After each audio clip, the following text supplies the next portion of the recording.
हरिओम। हीरा बहुत कीमती होता है, इसमें संदेह नहीं। पिछले दिनों जेनेवा में हुई नीलामी में गोलकुंडा की खानों से निकला 76 कैरेट का एक भारतीय हीरा 1 अरब 18 करोड़ रुपए में बिका। हीरा अनमोल होता है। गुणों से संपन्न व्यक्ति की तुलना भी कई बार हीरे से की जाती है। एक व्यक्ति भी हीरा ही होता है यदि उसमें हीरे की तरह कुछ गुण हो, कुछ उपयोगिता हो। तो वे कौन से गुण हैं जो कि एक व्यक्ति को हीरे की श्रेणी में ला देते हैं? ये जानने से पहले जानने का प्रयास करते हैं कि वे कौन से गुण हैं जो एक हीरे को अनमोल बना देते हैं। हीरा एक अत्यंत कीमती पत्थर है जिसकी कीमत का निर्धारण अंग्रेजी लेटर सी से प्रारंभ होने वाले 3 शब्दों से होता है। वो 3 शब्द हैं कट, क्लैरिटी, कलर। हीरे की तराश कैसी है, कितना साफ है, उसका रंग कैसा है, इन्हीं तीनों बातों पर हीरे की कीमत निर्भर करती है। खानों से निकला कच्चा हीरा अनिश्चित आकार का होता है। उसे आकर्षक बनाने और चमक प्रदान करने के लिए तराशना पड़ता है, तभी वो अपेक्षित आभा बिखेर सकता है, अन्यथा नहीं।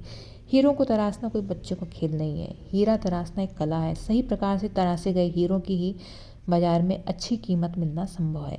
इसके अलावा हीरे की पारदर्शिता, रंग का भी उसके कीमत निर्धारण में महत्वपूर्ण स्थान होता है। लेकिन हीरे की पारदर्शिता और रंग उसे तराशने के बाद ही उभर कर सामने आ पाते हैं। प्रश्न उठता है, किसी मनुष्य को हीरे की तरह कैसे तराशा जाए कि वह भी हीरे की तरह अनमोल बन जाए?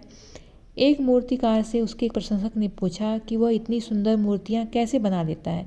मूर्तिकार ने जवाब दिया कि मूर्ति तो पत्थर में पहले से ही मौजूद होती है, मैं तो केवल मूर्ति के ऊपर लगे अतिरिक्त पत्थर को हटाकर साफ कर देता हूँ। ठीक यही मनुष्य की भी स्थिति होती है। मनुष्य स्वयं में ईश्वर की एक अद्भुत कलाकृति है। जब मनुष्य की सोच विकृत हो जाती है तब ईश्वरीय कलाकृति दब जाती है।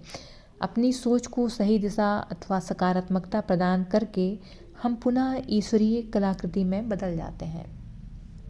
जिस प्रकार एक कलाकार उचित प्रशिक्षण और निरंतर अभ्यास के द्वारा मूर्ति के ऊपर लगे अतिरिक्त पत्थर को हटाकर साफ करके एक सुंदर कलाकृति बनाने में कुशलता प्राप्त कर लेता है, उसी प्रकार हम भी उचित प्रशिक्षण और निरंतर अभ्यास के द्वारा अपने नकारात्मक भावों से छुटकारा पाकर प्रभावशाली व्यक्तित्व का विकास कर सकते हैं।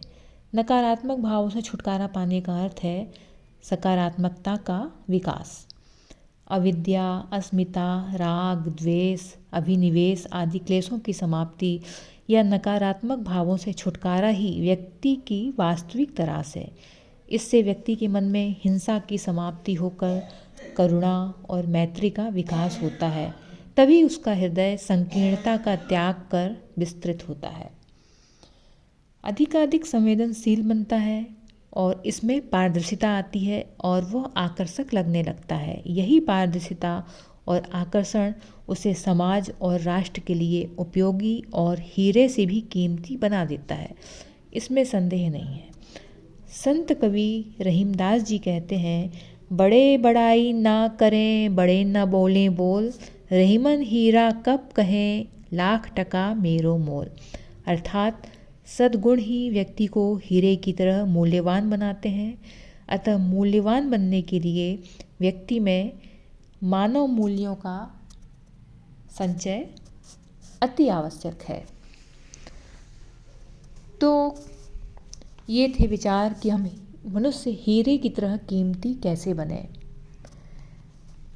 स्वामी विवेकानंद जी, रतन टाटा जी, आप सब जानते हैं कि ये हमारे समाज और विश्व के लिए हीरे की तरह कीमती थे।